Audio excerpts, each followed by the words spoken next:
Once upon a time, by the deep blue sea, there lived a kind-hearted fisherman and his wife in a small, humble hut. The hut was damp, with moldy walls, a leaky roof when it rained, and drafts that cut through when the cold winds blew. Yet to the fisherman it was still a warm home, for he needed nothing more than the sea to cast his line, fresh fish to eat, and his wife by his side. Each day he carried his fishing rod to the shore, patiently waiting for a fish to bite. Though life was hard, he felt content and grateful for his fate.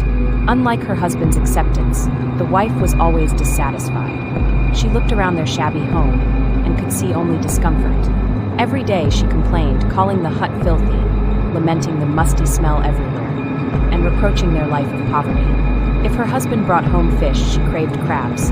If he picked apples, she demanded pears. No matter how deeply her husband loved her and tried to please her, nothing ever seemed enough to satisfy her. The fisherman endured in silence, smiling patiently, because in his heart he only wished for his wife's happiness. He believed that love could cover all material shortcomings.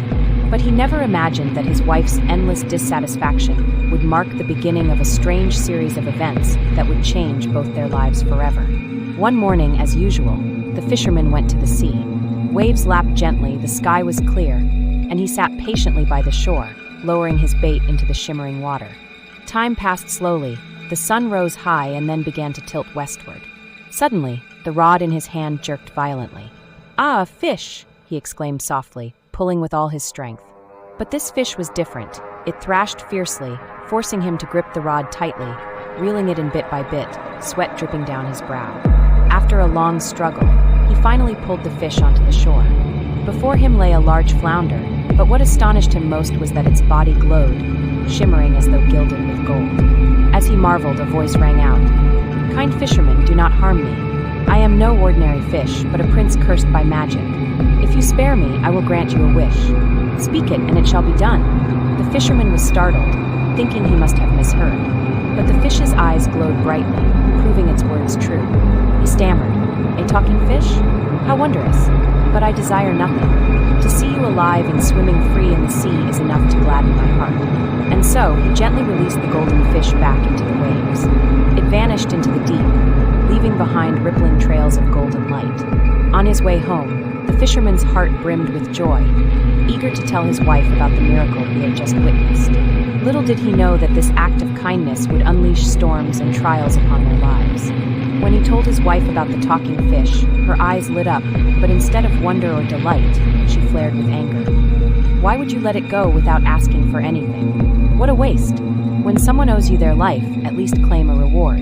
Didn't you think of me? I'm sick of this filthy hut. Go back to the sea and ask for a proper, spacious, clean house. Only then will I be happy." The fisherman hesitated.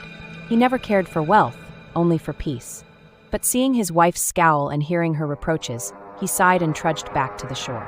The waves rolled as always, and he called hesitantly, golden fish, prince under a spell, please appear. My wife is unhappy. She longs for a proper house." The sea foamed, and the enchanted fish appeared, its voice resonant.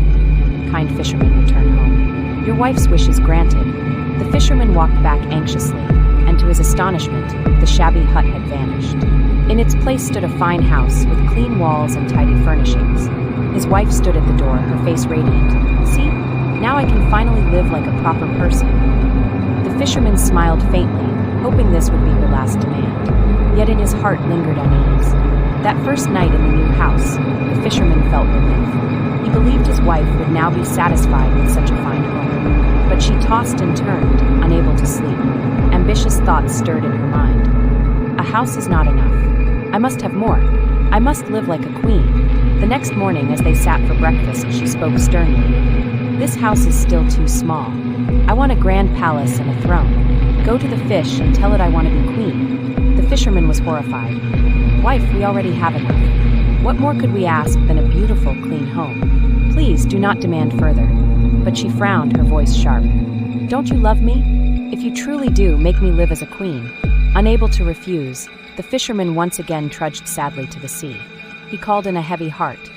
Golden fish, prince under a spell, please appear. My wife is unhappy. She wishes to be queen." The sea rippled, the fish rose, its eyes tinged with sorrow. "Kind fisherman, go home. Your wife is now queen. He returned, only to find before him a splendid palace. Inside, his wife sat proudly upon a glittering throne, her face filled with triumph. "See, now I am queen. This is the life I deserve." The fisherman sighed, dread gnawing at him, fearing his wife's greed would not stop here.